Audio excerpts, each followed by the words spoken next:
to want to hook you.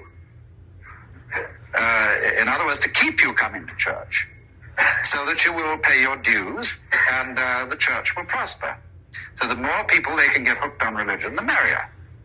Now, priests in this way ought to learn from the doctors and try and get rid of people by telling them their gospel or whatever it is they have to say and say, now you've had it, go away. Because you see, if you do that, you will create a vacuum and it will always be filled. Just as when the faster a doctor can get people out of his office, they go around and tell everybody, this man cured me, I didn't have to go back there. So more people will be coming in. There are always plenty and plenty of people never come to an end. So in a way, the religious man ought to handle a huge turnover of people coming through and going away, coming through and going away. Then he's really working. But he should not get them hooked on the medicine. Indeed, there is a famous Latin phrase, crux medicina mundi, the cross, the medicine of the world. But people get hung up, you see, on the cross. And Jesus didn't, you remember. According to the Christian mythology, Jesus came alive again afterwards. He didn't get hung up, only for a while. And so in the same way, if Christians really believed in the inner meaning of the point where you can see that everyday life, that your ordinary mind, as they say in Zen, is the Buddha mind, that everyday life as it is the great thing. And there is no difference between that and the divine life. So this is why you should read, especially, there's a new little book out on Zen, edited by Lucian Strike. What's the name of it, Jano? It's prayers, poems. That's 6 words. Yes. Well, yes, this has got some very good things in it about how the great masters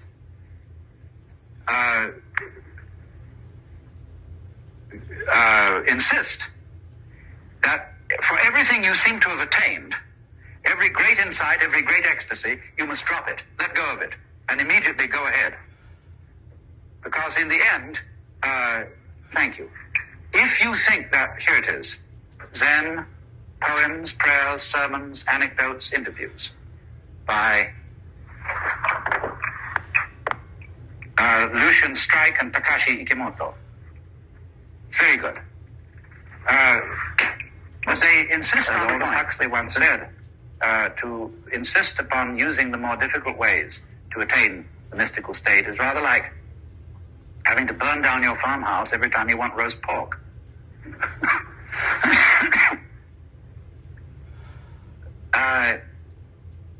The problem for us is that we don't have the split between the role of priest and the role of physician has left both roles impoverished. And so there is nobody who's really competent to deal with death or to deal with preparation for death. That's what makes it a problem for us. Finally, that the most subtle danger in all these things, whether it be yoga methods or whether it be chemical methods, is fixation on ecstasy. Not to know how to go beyond ecstasy and beyond looking at the divine as something that one can possess personally. I was saying yesterday that psychedelic experiences tend to have two aspects. As a matter of fact, you can classify their effects in many different ways. And people who say there are 3 things to be remembered or 4 things to be remembered about so-and-so are really making this in order to put a point across these sort of classifications. There are always 530 things to be remembered about anything.